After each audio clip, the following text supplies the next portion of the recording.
హైదరాబాద్లోని నయాపూల్ మూసి పరివాహక ప్రాంతంలో 3 ఏళ్ల బాలుడు అయాన్ మృతదేహం కోసం ఎన్డీఆర్ఎఫ్ టీం గాలింపు ముమ్మరం చేశారు. మూసీ నదిలో బోట్ల ద్వారా గాలింపు చర్యలు చేపట్టారు. తండ్రి చేతిలో హత్యకు గురైన అయాన్ మృతదేహం కోసం 2 టీమ్స్ రంగంలోకి దిగాయి.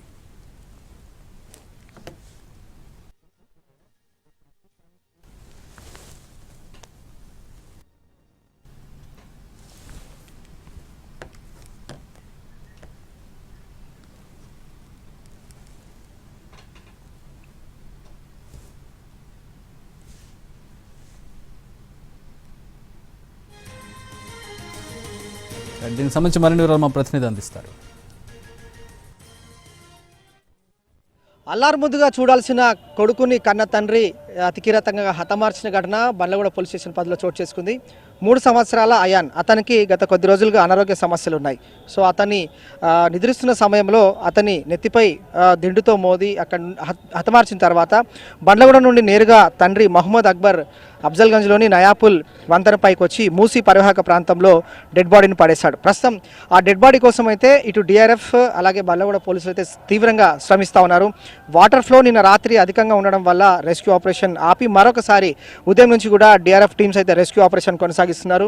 ప్రస్తుతం మనము సాలార్జంగ్ మ్యూజియం ఎదురుగా ఉన్న మూసీ పరివాహక ప్రాంతం వద్ద ఉన్నాం. ఈ మూసీ పరివాహక ప్రాంతం నుండే డెడ్ బాడీ పోయి ఉంటుందన్న అనుమానం బేస్ చేసుకొని ప్రస్తుతం డిఆర్ఎఫ్ టీమ్స్ అయితే రెస్క్యూ ఆపరేషన్ కొనసాగిస్తున్నారు. ఆ మహమ్మద్ అక్బర్ ఇద్దరు కుమారులు, అయాన్ చిన్న కుమారుడు. అయాన్కు గత కొద్ది రోజులుగా అనారోగ్య సమస్యలు ఉన్నాయి. సో ఈ విషయంలో భార్యాభర్తల మధ్య తరచూ గొడవలు చోటు చేసుకున్నాయి. నిన్న ఆ బాలుడి తల్లి పని కోసం అని బయటికి పోగానే బాలుడు పడుకున్నాడు. ఆ క్రమంలో మహమ్మద్ అక్బర్ ఇంటికి వచ్చాడు. బాలుని నెత్తిపైన మెత్తపెట్టి హతమార్చిన తర్వాత సంచిలో బాలుడి డెడ్ బాడీని తీసుకొచ్చి నయాపూల్ మూసీ నదిలో పడవేశాడు. ఈ విషయము పోలీసులకు సమాచారం అందింది. ఇక పోలీసులకు కూడా తన బాలుడు కనపడటం లేదంటూ మహమ్మద్ అక్బర్ ఫిర్యాదు చేశాడు. సో అతని మాటలు పొంతలేని సమాధానంలో పోలీసులకు అనుమానాలు కలిగించాయి. పోలీసులు తమదైన శైలిలో విచారించారు. తను తన సొంత కొడుకును హతమార్చిన తర్వాత నయాపూల్ బ్రిడ్జి వద్దకు వచ్చి మూసీ పరివాహక ప్రాంతంలో డెడ్ బాడీని పడేశారని తను ఒప్పుకున్నాడు. సో పోలీసులు ఆ బేస్ చేసుకుని ఇన్ఫర్మేషన్ నయాపూల్ మూసీ పరివాహక ప్రాంతం అంతా కూడా ప్రస్తుతం ఈ మూసీ పరివాహక ప్రాంతం అంతా కూడా పోలీసులు డెడ్ బాడీ కోసం డిఆర్ఎఫ్ టీమ్స్ అన్ని కూడా తీవ్రంగా శ్రమిస్తూ ఉన్నారు. 2 టీమ్స్ డిఆర్ఎఫ్ టీమ్స్ అయితే మూసీ పరివాహక ప్రాంతంలో బోట్ వేసుకుని వారు డెడ్ బాడీ కోసం అయితే తీవ్రంగా గాలిస్తూ ఉన్నారు. బండ్లగూడ పోలీసులు మిస్సింగ్ కేసు కాస్త ఆ హత్య కేసుగా నమోదు చేసుకొని ప్రస్తుతం దర్యాప్తు కొనసాగిస్తున్నారు. మహమ్మద్ అక్బర్ని అయితే ప్రస్తుతం పోలీసులు అదుపులోకి తీసుకొని విచారిస్తూ ఉన్నారు. డెడ్ బాడీ మాత్రం ఇంకా దొరకలేదు. గాలింపు చర్యలు చేపడుతున్నారు డిఆర్ఎఫ్ టీం అలాగే మరొక టీం. 2 టీమ్స్ అయితే మూసీ పరివాహక ప్రాంతం నయాపూల్ వంతెనకైతే మూసీ పరివాహక ప్రాంతం అయిపోతే వచ్చారు. మూసీలోకి బోట్ వేసుకొని డిఆర్ఎఫ్ టీమ్స్ అయితే రెస్క్యూ ఆపరేషన్ కొనసాగిస్తున్నాయి.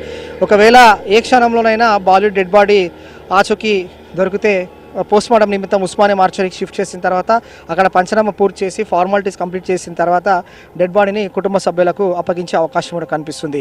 నిన్న మధ్యాహ్నం నుంచి కూడా సాయంత్రం నుంచి కూడా బాలుడి డెడ్ బాడీ కోసం అయితే డిఆర్ఎఫ్ టీమ్స్ ఇటు తీవ్రంగా గాలిస్తూ ఉన్నారు. కానీ ఇప్పటివరకు మాత్రం డెడ్ బాడీ లభించలేదు. ప్రస్తుతం వాటర్ ఫ్లో కాస్త తగ్గిన క్రమంలో ఇటు డిఆర్ఎఫ్ టీమ్స్ అయితే మూసీ పరివాహక ప్రాంతంలో బోట్ సహాయం ద్వారా కూడా బాలుడి డెడ్ బాడీ కోసం అయితే తీవ్రంగా శ్రమిస్తున్నారు. ఒకవేళ నయాపూల్ వంతెనపై నుంచి డెడ్ బాడీని పడేసిన తర్వాత కొంత మీటర్ల మేర కూడా డెడ్ బాడీ ఆ వాటర్ ఫ్లోకి వెళ్ళి ఉంటుంది. కాబట్టి ఆ పరివాహక ప్రాంతంలో అయితే మీటర్ల దూరంలో కూడా ఇటు డిఆర్ఎఫ్ టీమ్స్ అలాగే బండ్లగూడ పోలీసులు అయితే బాలుడి డెడ్ బాడీ కోసం అయితే తీవ్రంగా గాలింపు చర్యలు చేపడుతున్నారు. ఇది లేటెస్ట్ అప్డేట్.